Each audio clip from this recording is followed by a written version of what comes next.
Yes મિત્રો, તો આજનો આપણો વિડીયો છે એની અંદર હું તમને જાણકારી આપું છું કે નિયામક વિકસતી જાતિ કલ્યાણ ગુજરાત રાજ્ય ગાંધીનગર દ્વારા અત્યારે જેડબલઈ, નીટ, ગુજકેટ અને બીજી જે અધર એક્ઝામ્સ છે એના કોચિંગ માટેની સહાય માટે અરજીઓ મંગાવવામાં આવે છે.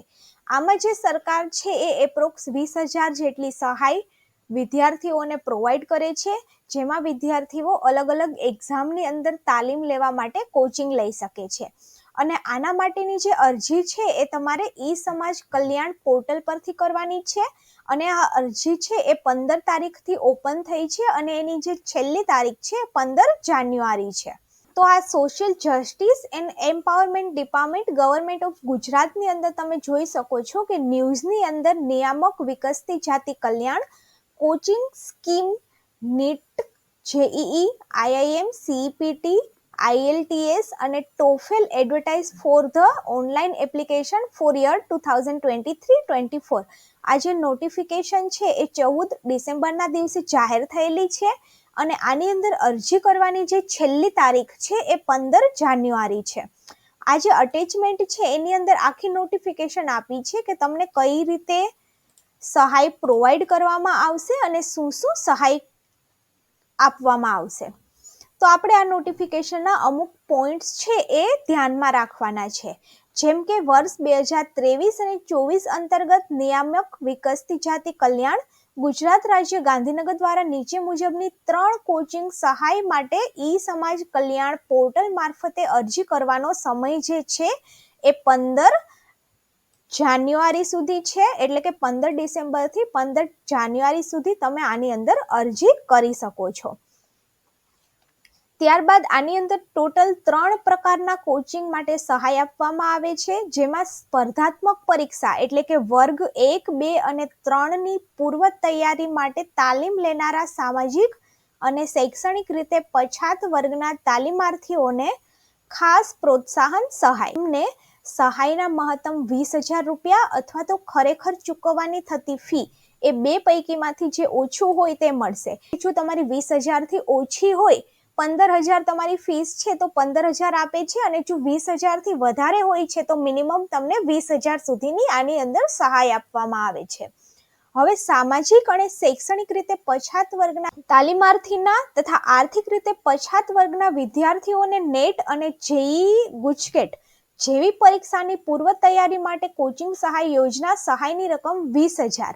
તેમજ બીજી જે પરીક્ષાઓ છે જેમ કે આઈઆઈએમ, સીઈપીટી, એનઆઈએફટી, એનએલયુ જેવી ઓલ ઇન્ડિયા લેવલની જે સ્પર્ધાત્મક પરીક્ષા તેમજ વિદેશ જવા માટે જે આપવામાં આવતી IELTS છે, TOEFL છે અને GRE છે, એવી જે પરીક્ષાઓની તૈયારી કરે છે એવા વિદ્યાર્થીઓને પણ 20,000ની સહાય ચૂકવવામાં આવશે. હવે આની અંદર કોણ કોણ અરજી કરી શકે? તો આની અંદર SC category, ST category, OBC category અને સામાજિક અને શૈક્ષણિક રીતે પછાત વર્ગ એટલે એ આવી ગયા SC, ST, OBC અને આર્થિક રીતે નબળા વર્ગ એટલે કે જેમની પાસે EWS નું સર્ટિફિકેટ છે એ લોકો આની અંદર એપ્લિકેશન કરી શકે છે. જે જનરલ કેટેગરીના વિદ્યાર્થીઓ છે એ આની અંદર એલિજિબલ નથી. હવે વિદ્યાર્થીઓએ અરજી ફોર્મ ભરતી વખતે ધ્યાનમાં રાખવાની સામાન્ય સૂચનાઓ એટલે કે કઈ કઈ સૂચનાઓ વિદ્યાર્થીઓએ ધ્યાનમાં રાખવાની છે. વિદ્યાર્થીઓએ પસંદ કરવાની સંસ્થાના ધારાધોરણો અંગેની સંપૂર્ણ માહિતી આ વેબસાઇટ ઉપર ઉપલબ્ધ છે, એ આપણે હમણાં થોડી વારમાં જોઈએ. પોર્ટલ પર અરજી કર્યા બાદ ઓનલાઈન અરજીની નકલ સાથે અપલોડ કરેલા તમામ ડોક્યુમેન્ટ્સ નકલ બિડાણ કરી કોચિંગ સંસ્થા જે જિલ્લામાં આવેલ હોય તે સંબંધિત જિલ્લાના નિયામક શ્રી અથવા તો જિલ્લા સમાજ કલ્યાણ અધિકારી શ્રીની કચેરીમાં 31/1/2024 સુધીમાં જમા કરાવવાની રહેશે. હવે અહીંયા આ એક આખા ઠરાવ છે એની આખી એક નોટિફિકેશન આપેલી છે. જેમ કે ધોરણ 11-12ના વિજ્ઞાન પ્રવાહમાં અભ્યાસ કરતા સામાજિક અને શૈક્ષણિક રીતે પછાત વર્ગના વિદ્યાર્થીઓ તથા આર્થિક રીતે પછાત વર્ગના વિદ્યાર્થીઓને નેટ, જેઈઈ, ગુજકેટ, PMTની પરીક્ષાની પૂર્વ તૈયારી માટે કોચિંગ સહાય આપવાની યોજના હાલમાં અમલમાં છે. એની અંદર તમે જોઈ શકો છો કે આ જે ઠરાવ છે એની અંદર તમારે ધોરણ 12 વિજ્ઞાન પ્રવાહમાં ભણતા 70% વધુ ગુણ મેળવેલ હોય તેવા તમામ સામાજિક અને શૈક્ષણિક રીતે પછાત વર્ગના વિદ્યાર્થીઓને તથા 80% વધુ ગુણ અને વાર્ષિક આવક 4.50 લાખથી ઓછી હોય તેવી રીતે પછાત વર્ગના વિદ્યાર્થીઓને આના માટે 20,000ની સહાય આપવામાં આવશે. પણ 11-12 વિજ્ઞાન પ્રવાહમાં અભ્યાસ કરતા હોય અને ધોરણ 10માં 70% કે તેથી વધુ ગુણ મેળવેલ હોય તેવા વિદ્યાર્થીઓને લાભ આપવામાં આવશે. આ યોજના હેઠળ ડીબીટી મારફતે સીધી જ વિદ્યાર્થીઓના ખાતામાં આ જે સહાય છે જમા કરવામાં આવશે. સામાજિક અને શૈક્ષણિક રીતે પછાત વર્ગની માફક 70%થી વધારે ગુણ મેળવેલ હોય તેવી અને વાર્ષિક આવક 4.5 લાખથી ઓછી હોય તેવી આર્થિક રીતે પછાત વર્ગની કુટુંબની દીકરીઓને પણ પ્રવેશ આપી શકાશે. ત્યારબાદ 3 વર્ષનો અનુભવ ધરાવતી સંસ્થામાં વિદ્યાર્થીએ પ્રવેશ મેળવવાનો રહેશે તથા કોચિંગ સહાય સીધી જ ડીબીટી મારફતે વિદ્યાર્થીના ખાતામાં જમા થશે. એટલે કે તમે જે કોચિંગ સેન્ટર પસંદ કર્યું છે એને 3 વર્ષનો અનુભવ હોવો જોઈએ.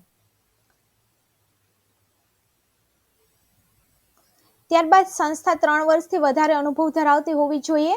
એ સંસ્થાની પાસે જીએસટી નંબર હોવો જોઈએ. સંસ્થાઓમાં વિદ્યાર્થીઓની હાજરી માટે બાયોમેટ્રિક ફિંગર ફરજિયાત હોવું જરૂરી છે. તેમજ સંસ્થાએ સમગ્ર કોર્સ દરમિયાન હાજરીની વિગતો નિયામક શ્રી વિકસતી જાતિ કલ્યાણ કચેરીને મોકલવાની રહેશે. સંસ્થા અન્ય સરકારી ધારા ધોરણોનું પાલન કરતી હોવી જોઈએ અને આ યોજનામાં પારદર્શકતા જળવાય તે માટે સદરહુ યોજનાના લાભાર્થીઓને આધાર નંબરની સાથે લિંક કરવાના રહેશે.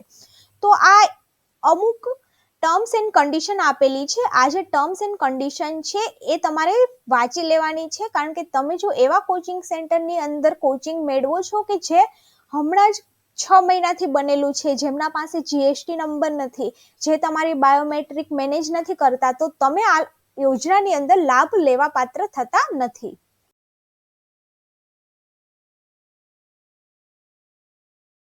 હવે અરજી ફોર્મ પૂર્ણ થયાની તારીખ, એટલે કે અરજી ફોર્મ પૂર્ણ થવાની તારીખ છે 15 જાન્યુઆરી છે. એટલે કે આ તારીખથી 15 ફેબ્રુઆરી 2024 સુધીના સમયગાળા દરમિયાન કોચિંગ ચાલુ હોવું જોઈએ. વિદ્યાર્થીએ અરજી ફોર્મમાં દિવસ દરમિયાન કોચિંગનો નિયત સમય દર્શાવવાનો રહેશે. જેમ કે તમારો 8 થી 10 નો સમય છે અથવા તો 8 થી 12 નો સમય છે. આ પોર્ટલ પર નિયત સમય મર્યાદામાં આવેલી અરજીઓને મંજૂરીની પ્રક્રિયામાં બજેટ જોગવાઈ અને લક્ષ્યાંકને આધારે મેરિટમાં આવતા સમાવિષ્ટ વિદ્યાર્થીઓને આનો અગ્રતાને આધારે લાભ આપવામાં આવશે. હવે જોઈ લઈએ કે આની અંદર અરજી કેવી રીતે કરવાની છે. સમાજ કલ્યાણની જે વેબસાઇટ છે એના ઉપર જવાનું છે. આ વેબસાઇટની લિંક મેં તમને ડિસ્ક્રિપ્શન બોક્સની અંદર આપેલી છે. આમાં તમારું એક યુઝર આઈડી અને પાસવર્ડ હશે, ત્યાંથી તમારે લોગિન કરવાનું છે. જો તમારી પાસે યુઝર આઈડી નથી તો તમારે અહીંયાથી ન્યૂ યુઝર કરી અને તમારું રજિસ્ટ્રેશન કરવાનું છે. તો તમારો એક જેમાં ફૂલ નામ, gender, birth of date, Aadhaar card, email ID, caste, mobile number, આ બધી વિગતો ભરી તમારે રજીસ્ટર કરવાનું છે. તો તમારી પાસે એક રજીસ્ટ્રેશન નંબર આવી જશે. એ રજીસ્ટ્રેશન નંબર એટલે કે એ તમારું યુઝર આઈડી હશે અને તમે જે પાસવર્ડ સેટ કર્યો હશે તે તમારે લોગિન કરવાનું છે. જો તમે આની અંદર પહેલેથી લોગિન કરેલું છે અને તમે તમારું યુઝર આઈડી અથવા તો પાસવર્ડ ભૂલી ગયા છો તો ફોરગેટ કરી અને તમે આધાર કાર્ડની મદદથી તમારું યુઝર આઈડી અને પાસવર્ડ ચેન્જ કરી શકો છો. તો સૌથી પહેલા તમારે લોગિન કરવાનું છે. હવે તમે લોગિન કરશો એટલે ઘણી બધી યોજનાઓનું લિસ્ટ આવી જશે. તેમાંથી સૌથી નીચે જે તમને કોચિંગ સહાય દેખાય છે એના ઉપર તમારે ક્લિક કરવાનું. જેવું લોગિન કરશો એવું આ એક પેજ ઓપન થઈ જશે. એમાં તમારી વ્યક્તિગત માહિતી હશે. વ્યક્તિગત માહિતી તમે ઓલરેડી લોગિન કરેલું છે એટલે આ વ્યક્તિગત માહિતી અહીંયા પર ઓટોમેટિકલી આવી જશે. ત્યાંથી તમારે સેવ અને નેક્સ્ટ કરવાનું છે. કુટુંબની કુલ વાર્ષિક આવક, કઈ પરીક્ષા માટે તમારે કોચિંગ લેવાનું છે, એમાં નીટ, જેડબલઈ અને ગુજકેટ. પછી ધોરણ 10 ની પરીક્ષા કયા વર્ષમાં તમે પાસ કરી છે, ધોરણ 10 માં કેટલા ગુણ હતા.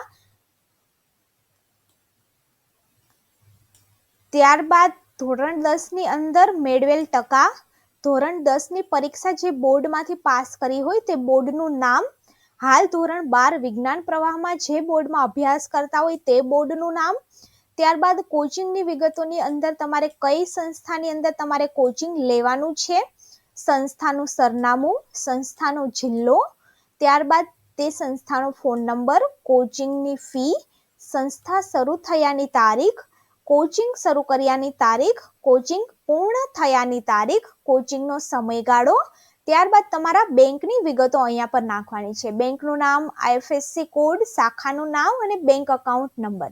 આ બધી વિગતો તમારે ભરી અને સેવ અને નેક્સ્ટ કરવાનું છે. સેવ અને નેક્સ્ટ કરશો એટલે તમારે રજૂ કરવાના ડોક્યુમેન્ટ્સ જે છે એ અપલોડ કરવાના રહેશે.